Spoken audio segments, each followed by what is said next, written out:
अथ महालक्ष्म्यष्टकम्। इन्द्र उवाच नमस्तेऽस्तु महामाये श्रीपीठे सुरपूजिते शङ्खचक्रगदाहस्ते महालक्ष्मि नमोऽस्तु ते। नमस्ते गरुडारूढे कोलासुरभयङ्करी सर्वपापहरे देवी महालक्ष्मि नमोऽस्तु ते।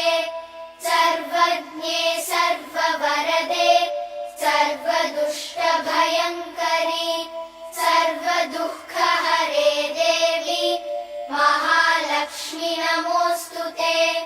सिद्धिबुद्धिप्रदे देवी भुक्तिमुक्तिप्रदायिनी मन्त्रमूर्ते सदा देवी महालक्ष्मि नमोऽस्तु ते।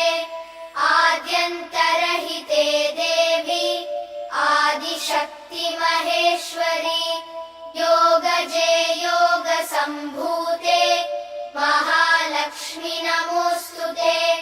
स्थूलसूक्ष्ममहारौद्रे महाशक्ति महोदरे महापापहरे देवी महालक्ष्मि नमोऽस्तु ते।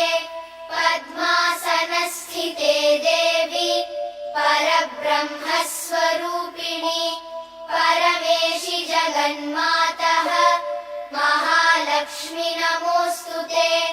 श्वेताम्बरधरे देवी नानालङ्कारभूषिते जगत्स्थिते जगन्मातः महालक्ष्मि नमोऽस्तु ते। महालक्ष्म्यष्टकम् स्तोत्रम् यः पठेद्भक्तिमान् नरः सर्वसिद्धिमवाप्नोति राज्यम्